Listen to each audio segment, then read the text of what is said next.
Y toca hablar con nuestro siguiente invitado, que se encuentra aquí y que esta tarde además les va a ofrecer una cita a todos ustedes. Si quieren estar un ratito, como yo lo voy a estar ahora, con Pablo Rivero, tienen que acudir a la República de las Letras, porque va a estar firmando su tercera novela, pero también la segunda y la primera. Así que si tienen la suerte de haber leído estos libros, como lo he tenido yo, pues acudan esta tarde para estar con él y charlar un ratito en la República de las Letras. Pablo Rivero, bienvenido, gracias por acompañarnos. Muchísimas gracias por hacerme un hueco y dejarme estar aquí contigo. Bueno, fíjate, si nos ha gustado, que está doble, ¿eh? O sea, tengo que decir que este es el mío personal y este es el de la redacción, es que lo tenemos doble. ¡Qué bien!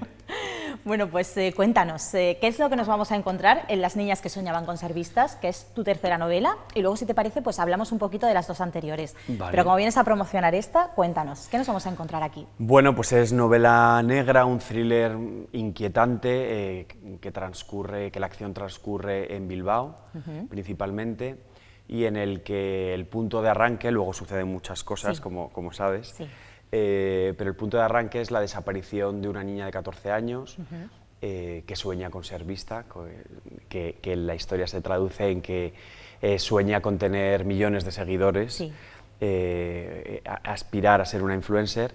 Y bueno, en paralelo es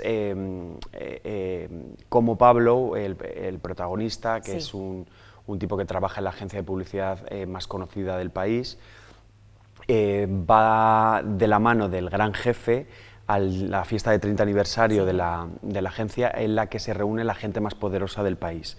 Y como Pablo va a empezar a sospechar que, sí, que la muerte, porque enseguida aparece la niña, no destripo nada, la niña aparece descuartizada en un garaje del centro comercial en el que desaparece, que ella desaparece en Madrid, y cómo Pablo empieza a atar cabos y empieza a sospechar que el crimen no sucedió en Madrid, sino en el País Vasco, donde, sí, él se encontraba en el aniversario, y que podría estar relacionado con la desaparición y muerte de otras famosas, sí, influencers, y que podría estar relacionado con algunos miembros de esas altas personalidades que acudieron a la fiesta. Ahí comienza la historia, es un thriller que además está muy bien hilado y muy bien contado, y a partir de ahí el lector también va a tener que sacar su parte de investigador, ¿no? De qué es lo que está ocurriendo aquí, porque se van dando pinceladas, pero realmente es de los thrillers que hasta el final no vamos a saber lo que realmente está ocurriendo con sus personajes. Bueno, es que a mí me gusta escribir el tipo de libro que a mí me gusta leer, ¿no? El que yo leería, y yo agradezco mucho cuando las historias tienen muchas capas, sí, y que, como en este caso, aunque yo cuente esto de la sinopsis, que parece que desvelo muchísimas cosas, al final lo de menos es eso, ¿no? Es toda la historia que hay por detrás, toda la conexión de este personaje, por qué esta historia irrumpe en su vida, y a mí me gusta, bueno, escribir de una manera que tiene que ver con plantear la historia poco a poco, sí, con muchas interrogantes, con intriga, con una atmósfera que te lleve de la mano, ¿no? Sí. y que te invite a querer saber más, y a partir de la mitad del libro es como una metralleta que va pum, pum, pum, pum, pum, pum, y que vas descubriendo cosas a la vez que te vas preguntando otras y por qué están relacionadas, sí, y entonces hasta el final, como has podido, sí, ver, pues no se van desvelando, y entonces aunque creas que hay alguna cosa que te imaginabas, siempre hay otra que te va a sacar de la zona de confort y te, sí, va a dejar un poco impactado, ¿no? ¿Y cómo se consigue eso, Pablo? Porque quienes somos lectores de thriller estamos muy acostumbrados al típico, pues, asesino en serie, por ejemplo, sí, ¿no? Y antes de la mitad del libro solemos saber, pues, qué es lo que está ocurriendo. Sin embargo, contigo esto no pasa, y es algo que a mí me llama mucho la atención. ¿Cómo se consigue esa magia de que el lector, hasta la última página, y cuando digo la última es la última, no sepa bien qué es lo que ha ocurrido en toda la historia? Bueno, tiene que ver con las horas de trabajo y con cómo yo me planteo crear las historias. Yo creo que en todas mis historias siempre hay como una historia principal que digamos que es la más atractiva, la que llama la atención, la que a mí me engancha y la que, digamos, es como la imagen, ¿no? Sí. Esto, las redes sociales, estas niñas que tienen la sobreexposición, la desaparición de esta chica, y cómo el personaje se ve un poco inmerso en este misterio, ¿no? Y entonces, una vez que ya voy, como a mí me gusta mucho profundizar en los personajes, porque soy actor, empiezo como a desarrollar como la historia paralela, sí, que normalmente es la sorpresa que se lleva el lector, porque es la sorpresa que me llevo yo. Digamos que es lo que yo no planeo, sí, y que va sucediendo conforme voy disfrutando de la historia. Todos esos personajes alrededor que los voy uniendo y que conforme voy escribiendo digo, uy, ¿y si aquí hago no sé qué? y si esto tal, y entonces la historia, digamos, que se va haciendo grande y va teniendo distintas capas, que es lo que hace que siempre haya un efecto sorpresa y algo que no te puedas esperar, porque aunque tú te puedas imaginar, y siempre, claro, al final el género, la novela negra está muy trillada, como sabes, pero el hecho de querer huir de esos clichés y de esos personajes como que ya conoces, tiene esas ventajas, ¿no? Que al final, quieras o no, en Penitencia también ocurría. Hay una historia que es la básica, digamos, que está en la sinopsis, y la que después te encuentras con los distintos golpes de efecto finales que no te esperas, ¿no? O en No volver a tener miedo, sucedía lo mismo. También. Esta es tu tercera novela, Las niñas que soñaban con ser vistas. Ahora vamos a hablar de estas otras dos. Es también una crítica a lo que ocurre hoy en día con las redes sociales y sobre todo con la gente joven en las redes sociales. ¿Hasta dónde estamos dispuestos a entregar pues, nuestra vida, podemos decir, por formar parte de ese universo de likes, de ese universo de seguidores y de ese universo de gustarle tanto a la gente? Es una muy buena crítica, Pablo, la que hay en este libro. Bueno, al final es un poco la metáfora. Yo escribo novela negra, que no quiero decir que eso sea real o yo intente moralizar, pero bueno, al final la metáfora es que las niñas de 14 años, muchas de ellas se mueren por tener seguidores, y aquí es literal, ¿no? Aquí es literal, es la pesadilla, ¿no? Bueno, a mí me parece que la novela negra a veces se infravalora, ¿no? Y que el género y la intriga y el misterio te permiten captar la atención del lector y poder hablarles, o por lo menos poner sobre la mesa temas que a mí me preocupan, ¿no? Y entonces esto tiene que ver con, bueno, pues con un mercado que ha surgido y con, que es el tema de los influencers, ¿no? Y de cómo muchísimos ámbitos creativos sobre todo, pero sobre todo económicos y comerciales, se han tenido que adaptar a estas tendencias y cómo han cogido el mando, ¿no?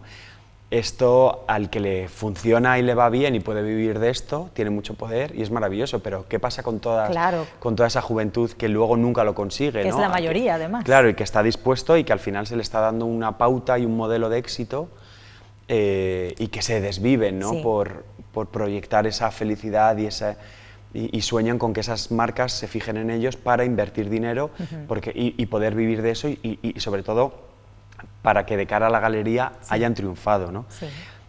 Aquí yo, al ser novela negra, lo que hago es bueno, utilizar lo que a mí me da miedo, ¿no? Que es que en las redes sociales tú puedes proyectar eso para tener la atención y de una manera inocente, sobre todo cuando tienes 14 años y por desgracia una niña que eres mucho más carne de cañón, para una mirada y unos ojos que no son para los que tú estás actuando, ¿no?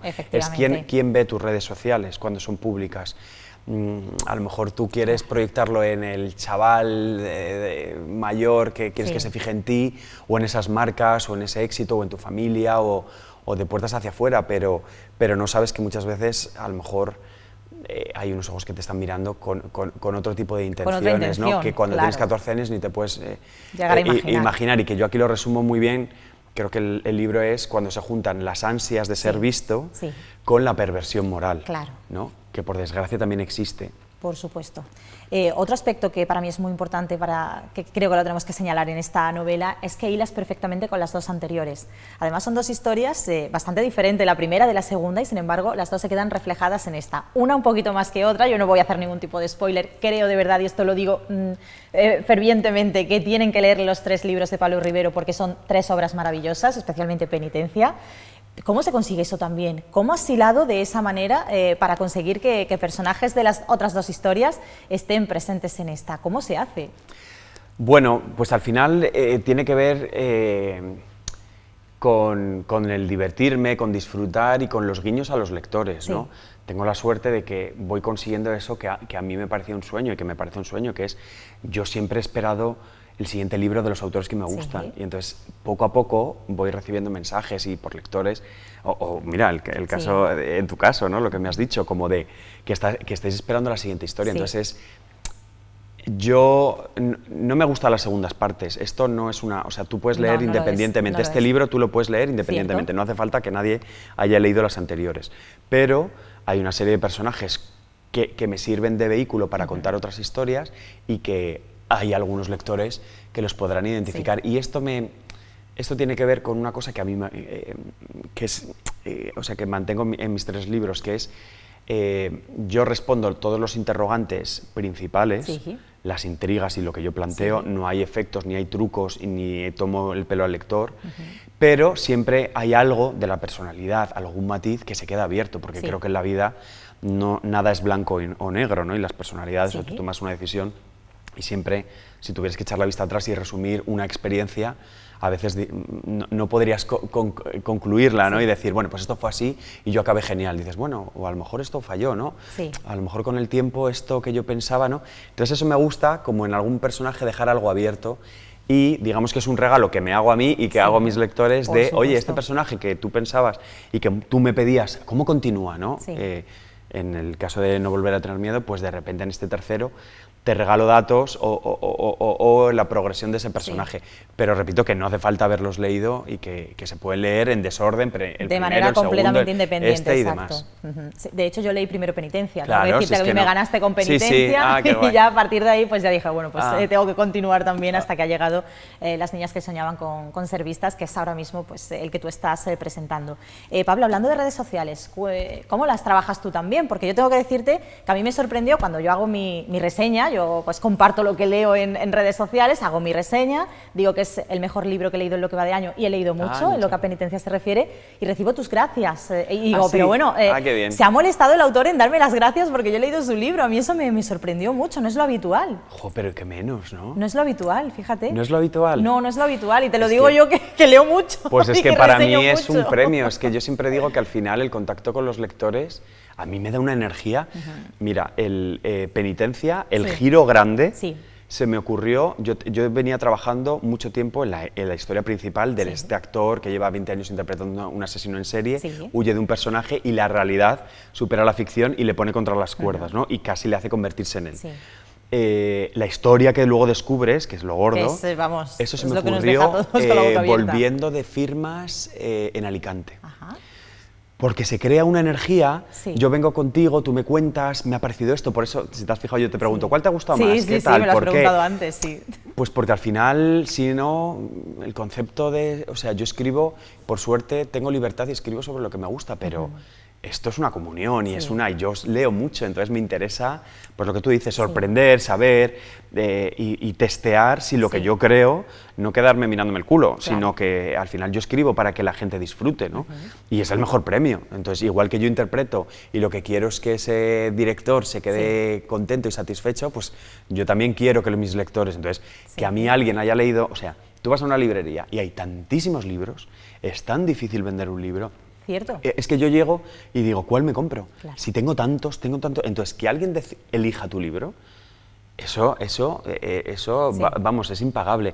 Que además lo lea y que además se moleste en reseñar y en contar y en promocionar y compartirlo, vamos, que menos. Y cuando dices lo de las redes sociales, para mí es un vehículo indispensable para tener contacto directo con mis lectores. Con los lectores. Y ahora yo, cuando salió este tercero, Las niñas que soñaban con ser vistas, estaba en un proyecto en el que estaba hasta arriba, y lo que peor he llevado es que no he podido atender tanto como en otras ocasiones todos los mensajes, compartir las publicaciones y demás. Pero para mí, vamos, yo os lo agradezco. Mira, que me alegro de que me lo digas, porque a veces... Digo, no sé si alguno se me queda por ahí. Sí, no, pues yo ya te digo que a mí me sorprendió, digo, gracias, ¿cómo que gracias? Gracias a ti por escribir lo que escribes. Pero, joder. Qué menos, vamos, qué menos que disfrutar como lo hacemos los lectores con títulos que nos sorprenden tanto y con historias que también te marcan, porque yo tengo que decir que con tu primera novela hay que tener la piel un poquito dura para leer esa parte. Para mí de los tres ha sido como el que más me ha llegado, ¿no? El más complicado de leer, con esos giros además que también acompañan a la historia, pero el más complicado. ¿Cómo se cambia de una historia a otra de esa manera sin perder la esencia de Pablo Rivero como escritor? Bueno, eligiendo los temas, o sea, eligiendo dónde me quiero meter, dónde quiero poner y el punto de vista, ¿no? Porque muchas veces los temas los vemos y muchas veces ni siquiera los vemos en ficción, sino que los ves en el telediario. El primero era muy duro porque era un parricidio y era un homenaje, el punto de partida, a Sangre fría de Capote, lo vendía como un falso hecho real en los 90 y era la excusa para profundizar en la España de los 90, en los que nos hemos criado ahí, en un contexto en el que desaparecían constantemente y aparecían adolescentes, había parricidios todo el tiempo, quién sabe dónde, y cómo era vivir en una familia desestructurada absolutamente, y profundizar en qué ocurre cuando vemos crímenes tan terribles, qué ocurre dentro de una familia para que algo así ocurra, ¿no? Y todos lo sabían, ¿no?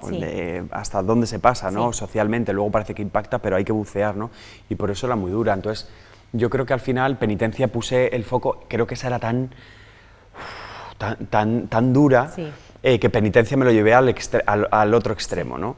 Como al lujo, un personaje, un actor de súper éxito que vive en un paraje maravilloso, una casa todo de cristalera dando al bosque, que disfruta del vino y de lo culinario, y que huye de un pasado y de un personaje que le persigue y se encuentra una realidad que supera la ficción, ¿no? Es buscar como... Yo tengo esa parte peliculera, y entonces pues buscar un poco como atmósferas que me den pie a crear y a contar la historia que yo quiero contar, ¿no?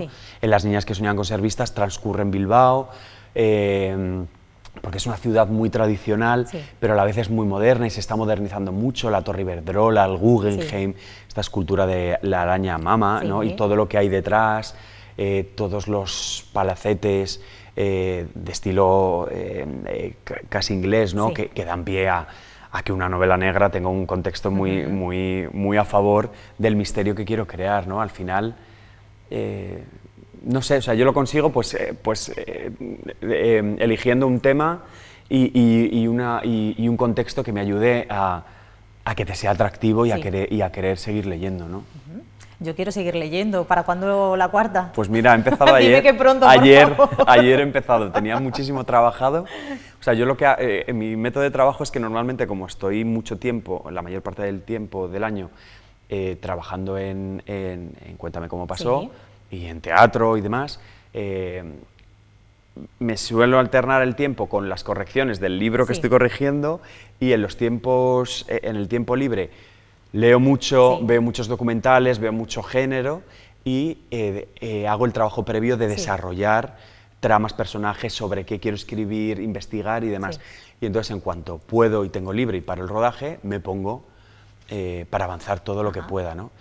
He tenido un proyecto que me lo ha impedido y ayer justo empecé aquí en Córdoba. Qué bien. Oye, pues mira, en Córdoba, a ver qué nos encontramos. Los dos primeros capítulos me inauguré ayer. Qué bien, oye, pues eso es una alegría. Bueno, me inauguré. Te entendemos.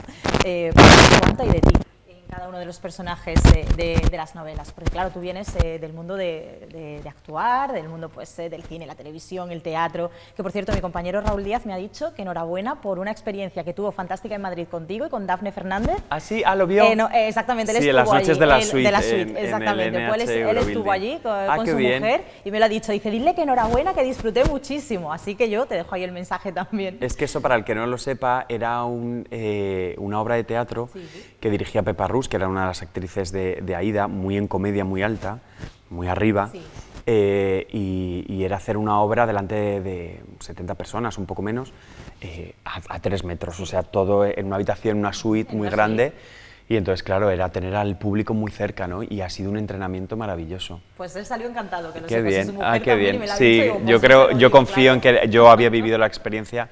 Y es muy chulo. En Nueva York, por ejemplo, se lleva mucho eso, de hacer el teatro como casi de la... Sí, muy cerca. Pues tú vienes de este mundo, del mundo de actuar, te conocemos todos, por supuesto, por esa faceta de actor. ¿Cuánto hay de ti, de ese actor y de esa faceta tuya, que al fin y al cabo es tu día a día, en los personajes que tú aquí también interpretas? Porque claro, es que aquí los creas, pero también los interpretas. Cuando uno escribe, al fin y al cabo, está interpretando lo que en ese momento le está pasando al personaje. Bueno, pues hay muchísimo, desde el punto de vista en el que nacen de mí, o sea, yo soy el que los elijo, digamos, y el que los voy perfilando. Entonces, para mí, al final lo abordo como bien dices, como el trabajo de actor, que es coger personajes que no tienen nada que ver conmigo, pero intentar entenderlos. Eso no significa justificarlos, ni edulcorarlos. Lo que intento es trabajarlos con la mayor veracidad posible y la profundidad posible, y eso significa acercarlos a la realidad desde un punto de vista en que tengan matices y colores. Nadie es bueno del todo ni nadie es malo del todo, y un asesino en serie puede ser después el mejor abuelo del mundo, ¿no? Y viceversa. Entonces, tienen mucho de mí en cuanto a que en ellos pongo mi imaginación y mi creatividad, pero sobre todo creo que al final, en todas las historias y todos los seres humanos, tenemos contextos distintos, reaccionamos de manera distinta ante la misma situación, pero las emociones son las mismas. Y todos conocemos como los puntos, lo que es estar triste, lo que es estar contento, lo que es estar enganchado a algo, lo que es estar deprimido, lo que es tener ansiedad o ser creativos o ser violentos. O sea, partimos de emociones universales, ¿no? Entonces yo lo que intento es ponerme en la piel de cada personaje, construir un contexto para que el lector pueda entenderlo y saber de dónde surgen muchas emociones, ¿no? Y eso me permite como profundizar. O sea, creo que No volver a tener miedo es una novela muy psicológica, ¿no? De hecho, hay muchos psicólogos, un par de ellos, he tenido conversaciones muy largas, que sabían perfectamente quién era el que cometía el parricidio. Me decía, porque lo demuestras en las pequeñas cosas, en los comportamientos, al final son los síntomas que nosotros diagnosticamos. Entonces lo veía muy evidente, y entonces eso es maravilloso, ¿no? Y intento hacer algo que no siempre se puede hacer en la ficción, o a mí no me dejan, que es no contar las cosas muy habladas, sino que los comportamientos o las personalidades se vean en la manera de actuar. Si yo llego aquí y no miro a los ojos y 3 veces me coloco la ropa y hago no sé cuántos, y bueno, pues dices, es una persona que tiene, o a lo mejor la ansiedad la está metiendo ahí, o que tiene algún tic, o sea, hay una serie de cosas que la manera de actuar, no tanto de verbalizar, ¿no? Pues este era una persona muy nerviosa y además era muy esquivo porque era muy inseguro, no, sino que tú te vayas descubriendo el personaje conforme lo vas viendo en las distintas situaciones, ¿no? Los siguientes personajes yo espero que nos enganchen tanto como estos y que las situaciones pues sean similares, ¿no? Que nos dejen a todos con el alma en vilo y decir, ostras, necesito un siguiente libro, yo creo que sí. Aunque no sea continuar la historia, pero necesito seguir teniendo este tipo de personajes en mi vida.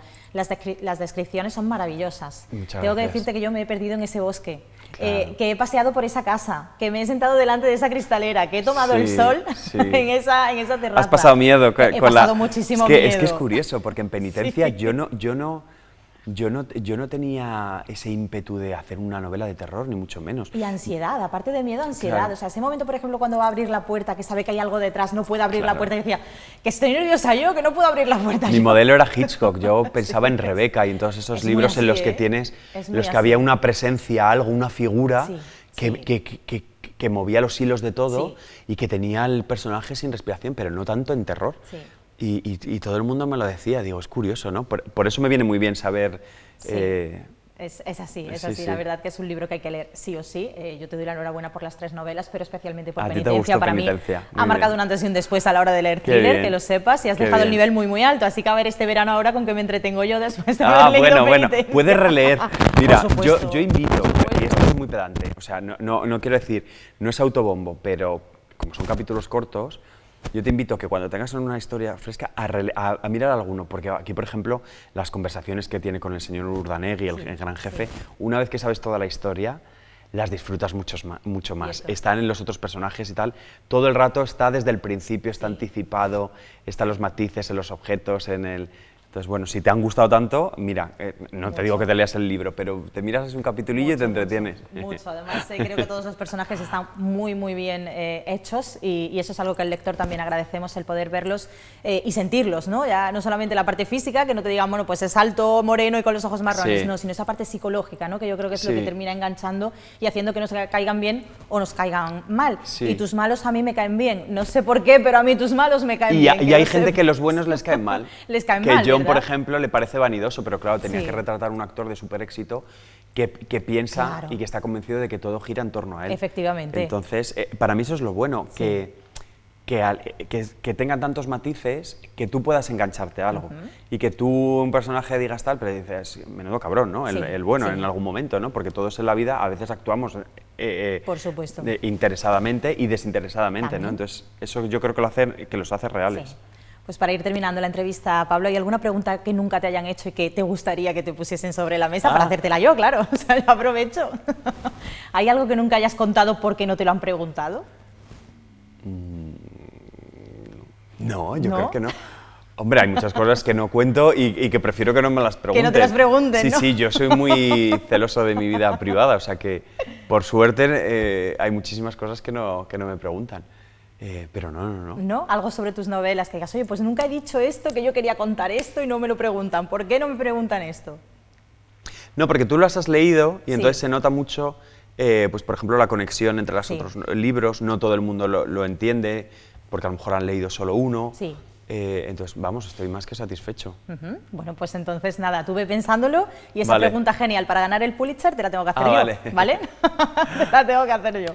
Pues Pablo Rivero, 1.000.000 de gracias por estar con nosotros. Un placer, muchísimas gracias. Gracias por lo que escribes, te lo digo de verdad, ya te lo digo como lectora, ya sale mi parte lectora, dejo a la periodista de lado. Gracias de verdad porque se disfruta muchísimo pasando un ratito entre tus páginas y creo además que ni le sobra ni le falta absolutamente nada a tus libros, que es algo bastante bueno, porque cuando a lo mejor te encuentras 600 páginas y dices, en 200 lo he resumido ya todo, ¿qué hago con las 400 restantes? Me encanta que me digas eso, porque para mí es primordial. Yo escribo los libros que a mí me gustaría leer y no siempre tengo el tiempo para poder leer. Entonces intento hacer capítulos no relativamente largos que mantengan tu interés y que sepas, y que si tardas en leer un par de días, que no suele pasar porque la gente se engancha, pero que sepas qué estoy contando y cuál es la esencia, ¿no? Y al final eso tiene que ver con el periodismo. Por Yo supuesto. hice 2 años de periodismo y al final... Exactamente, tú vienes también de ese mundo, no solamente del de la interpretación. Con saber qué quieres contar y ir a saco, ¿no? Sí. Pues ya sabes, aquí desde luego te damos el sobresaliente. Muchas gracias. Y que vengas pronto con el cuarto, ¿vale? Ojalá. Con ese toque cordobés, que ya Ojalá. sabiendo que los primeros capítulos se han engendrado aquí, pues mira. Sí. Gracias, Pablo Rivero, por estar con nosotros, enhorabuena y nada, que sigas teniendo muchísima suerte en todos los ámbitos de tu vida. Gracias por acompañarnos. Igualmente, gracias.